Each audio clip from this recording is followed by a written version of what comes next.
Hello once more. Today in Pronunciation Matters we are going to discuss the concept of intonation. Intonation, in John Wells's words, is the melody of speech. He asserts that in studying intonation we study how the pitch of the voice rises and falls, and how speakers use this pitch variation to convey linguistic and pragmatic meaning. It also involves the study of the rhythm of speech, and in English at any rate, the study of how the interplay of accented, stressed, and unstressed syllables functions as a framework onto which the intonation patterns are attached. It is very important for a non-native speaker of English to acquire prosodic features correctly because native speakers of English know that learners have difficulty with sounds in English. But if they perceive that the speaker does not use prosodic features correctly, native speakers of English are reluctant to accept that this is a difficulty that the speaker has because they consider that intonation is an expression of attitudes, and that is why they tend to be stricter in understanding that a non-native speaker might produce the wrong prosodic feature. The prosodic characteristics of speech are those of pitch, loudness, and speed.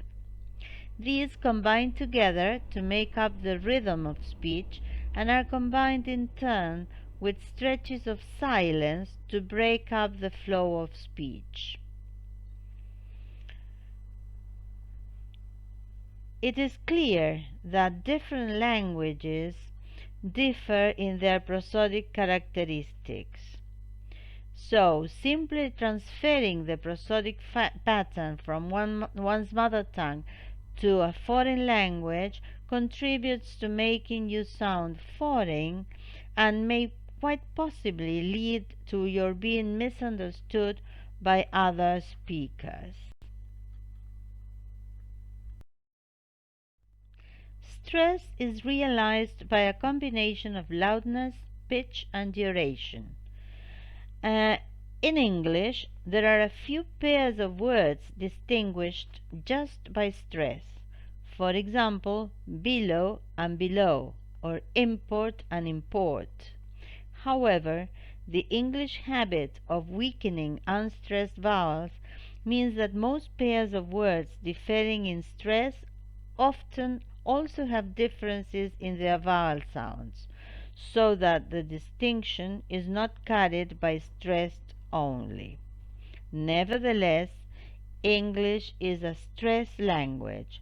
Stress is an important part of the spoken identity of an English word. Tone is another prosodic characteristic being realized mainly by differences in the pitch of the voice. For example, high level, mid level, low level, rising or falling. A high pitch results from the relatively rapid vibration of the vocal folds in the larynx, a low pitch from a relatively slow vibration. An acceleration in the rate of vibration is heard as a rising pitch, a slowing down as a falling pitch. In a level pitch, the vocal folds vibrate at a constant rate.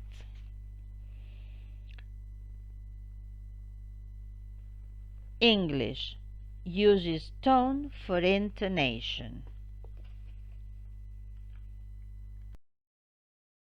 As regards intonation, speakers of English repeatedly face three types of decisions as they speak.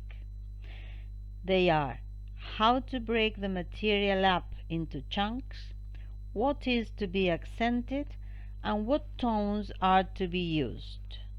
These three linguistic intonation systems are known respectively as tonality, tonicity, and tone. We refer to them as the three T's.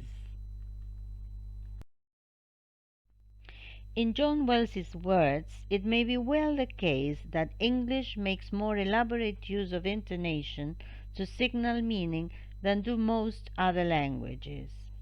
That is why, in an interaction between a native speaker of English and a non-native speaker of English, there might be some misunderstanding because of the use of intonation that the English speaker considers natural and as not needing further explanation, and the interpretation that the non-native speaker of English makes of it.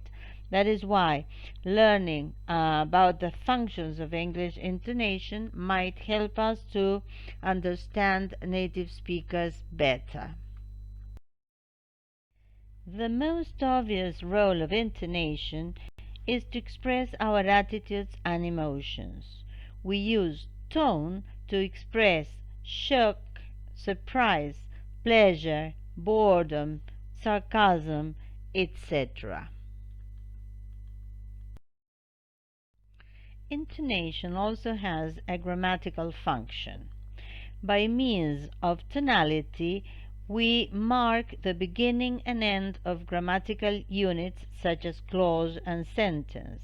On the other hand, by means of tone, we distinguish clause types such as questions versus statements, and we also disambiguate various grammatical ambiguous structures. We use focusing function to highlight information or to leave some other part of the information out of focus.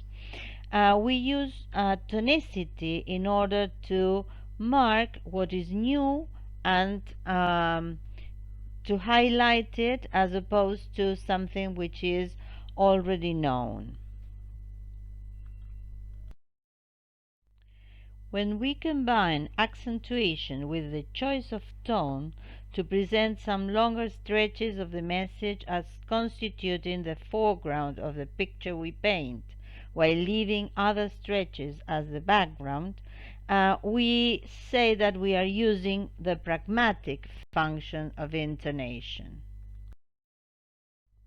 By means of discourse function, intonation signals how sequences of clauses and sentences go together in spoken discourse, whether they contrast or cohere. It functions like the division of written texts into sentences and paragraphs. It enables us to signal whether or not we want to go on talking and whether we want to give the turn to another speaker. By means of tonality, we organize speech into units that are easy to perceive, memorize, and perform. That is the psychological function of intonation. Last but not least, we have the indexical function of intonation. And it is the function that marks a personal or social identity. It's the features of intonation that makes us sound like mothers or like lovers or like teachers or like newsreaders. We'll go on speaking about intonation in future videos. Thank you for following me and see you soon. Bye.